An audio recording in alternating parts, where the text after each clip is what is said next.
نحمده ونصلي على رسوله الكريم اما بعد فقد قال الله تبارك وتعالى كما ورد في سورة الحجرات اعوذ بالله من الشيطان الرجيم بسم الله الرحمن الرحيم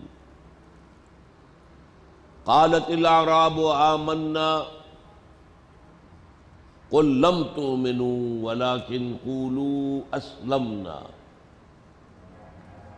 ولما يدخل الإيمان في قلوبكم وإن تطيعوا الله ورسوله لا يلدكم من أعمالكم شيئا إن الله غفور رحيم انما المؤمنون الذين آمنوا بالله ورسوله ثم لم يرتابوا وجاهدوا بأموالهم وأنفسهم في سبيل الله أولئك هم الصادقون صدق الله العظيم رب اشرح لي صدري ويسر لي امري واحلل عقدة من لساني يفقهوا قولي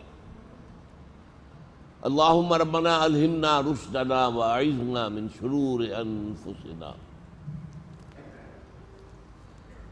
اللهم ارنا الحق حقا وارزقنا اتباعه وارنا الباطل باطلا وارزقنا اجتنابه اللهم ربنا نور قلوبنا بالایمان واشرح صدورنا للاسلام ووفقنا نجاہد فی سبیلک باموالنا وانفسنا اللهم ارزقنا شہادۃ فی سبیلک آمین یا رب العالمین۔ حضرات، اس سے پہلے بھی کئی بار حیدرآباد آنا ہوا، اگرچہ اب کافی طویل عرصے کے بعد موقع ملا ہے، تو اب تو ایسا محسوس ہوتا ہے کہ جیسے شاید میں پہلی مرتبہ یہاں آیا ہوں۔ اب ظاہر بات ہے کہ میری عمر اب 78 برس ہو رہی ہے اگلے مہینے اپریل میں، اور طرح طرح کے عوارض جو ہیں وہ لاحق ہیں، بیماریاں ہیں، بلڈ پریشر ہے، شوگر ہے، تو اب کوئی زیادہ زندگی کے آثار نہیں ہیں، تو کچھ پتہ نہیں کہ دوبارہ ملاقات ہوتی ہے یا نہیں۔ اس لیے میں چاہتا ہوں کہ ایک بہت بنیادی بات آپ کو بتا کر جاؤں۔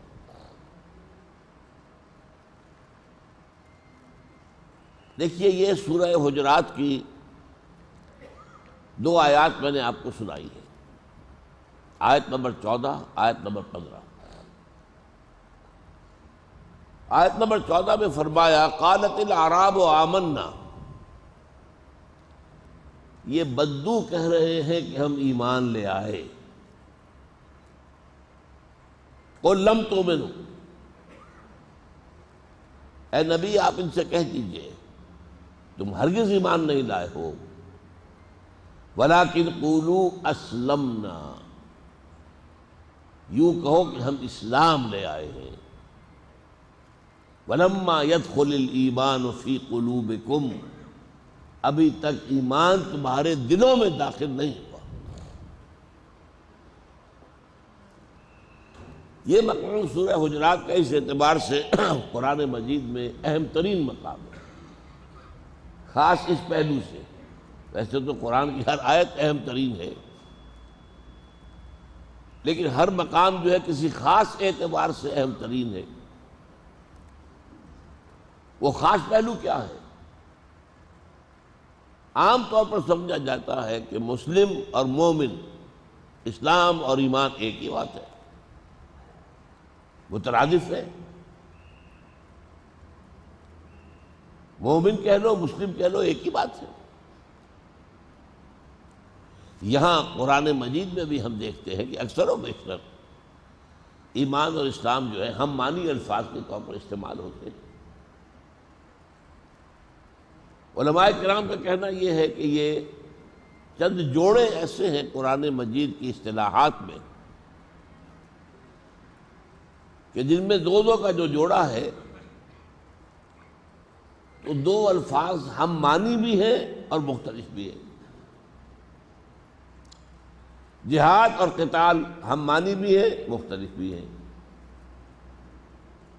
نبی اور رسول ہم معنی بھی ہیں، مختلف بھی ہیں۔ اسلام اور ایمان ہم معنی بھی ہیں، مختلف بھی ہیں۔ اور علماء نے ایک فارمولہ بتایا ہوا ہے، اذا اجتمع تفرقا واذا تفرقا اجتمعا۔ اگر یہ دو الفاظ علیحدہ علیحدہ دور فاصلے پر آئیں تو ان کا مفہوم ایک ہی ہوگا، ساتھ آ جائیں تو مختلف ہوگا۔ اور دوسری بات یہ کہ ان میں عام اور خاص کی نسبت ہے۔ مسلم عام ہے، مومن خاص ہے، یعنی ہر مومن تو لازماً مسلم ہے، ہر مسلم لازماً مومن نہیں ہے۔ یہ وہ باتیں ہیں جو متفق علیہ ہیں علماء کے مابین، اس میں کسی اختلاف کی گنجائش نہیں۔ یہ نہ سمجھیے گا کہ میں کوئی نئی بات کہہ رہا ہوں، بالکل متفق علیہ کہ یہ جوڑے اس شکل میں ہیں کہ اذا اجتمع تفرقا و اذا تفرقا اجتمعا۔ قریب قریب آئیں گے تو مختلف معنی ہوں گے، دور دور آئیں گے تو ایک ہی معنی ہوں گے۔ اور نمبر دو یہ کہ ان میں عام اور خاص کی نسبت ہے۔ رسول خاص ہے، نبی عام ہے۔ ہر رسول تو نبی ہے، ہر نبی رسول نہیں ہے۔ مومن خاص ہے، مسلم عام ہے۔ ہر مومن تو لازماً مسلم ہے، ہر مسلم لازماً مومن نہیں ہے۔ اب سمجھیے اس کا پس منظر کیا ہے۔ آپ حضور صلی اللہ علیہ وسلم کی سیرت طیبہ کے کچھ ابتدائی چند سال اور آخری چند سال ان کا اگر تقابل کریں گے تو کیا نظر آئے گا؟ وہاں آپ کی دعوت، تبلیغ، محنت، مشقت، دن رات، لیکن کوئی ایک ایک کر کے بمشکل ایمان لا رہا تھا۔ 10 سال میں 100 سے زیادہ آدمی نہیں تھے۔ آخری 3 سال جب مکہ فتح ہو گیا، اب فوج در فوج آ رہے ہیں۔ فلاں قبیلے کا وفد آ گیا، اس نے اسلام قبول کر لیا۔ فلاں یہ اذا جاء نصر اللہ والفتح ورأیت الناس يدخلون فی دین اللہ افواجا۔ یہ فرق تو ہے نا ذہن میں، اس میں بھی کوئی نئی بات تو نہیں میں نے کہی۔ پہلے تو ایک ایک کے لیے حضور جھولی پسار کے دعا کرتے تھے اللہ سے، اے اللہ میری جھولی میں عمر ابن الخطاب اور عمر ابن ہشام یعنی ابو جہل میں سے ایک کو تو ڈال دے، ان دونوں میں سے ایک کو تو ایمان کی توفیق دے ہی دے۔ دن رات کی محنت اور مشقت، بڑی مشکل سے ایک ایک دو دو کر کے لوگ ایمان لا رہے ہیں۔ اور وہاں کیا ہوا؟ پورے قبیلے، قرآن لفظ استعمال کرا افواجا، ورأیت الناس یدخلون فی دین اللہ افواجا، فوج در فوج۔ یہ کیوں ہوا ایسا؟ مکی دور میں ایمان لانے کا مطلب کیا تھا؟ آپ کہیں گے اشہد ان لا الہ الا اللہ و اشہد ان محمد رسول اللہ، مار پڑنی شروع ہو جائے گی، آزمائشیں آئیں گی، مشکلات آئیں گی۔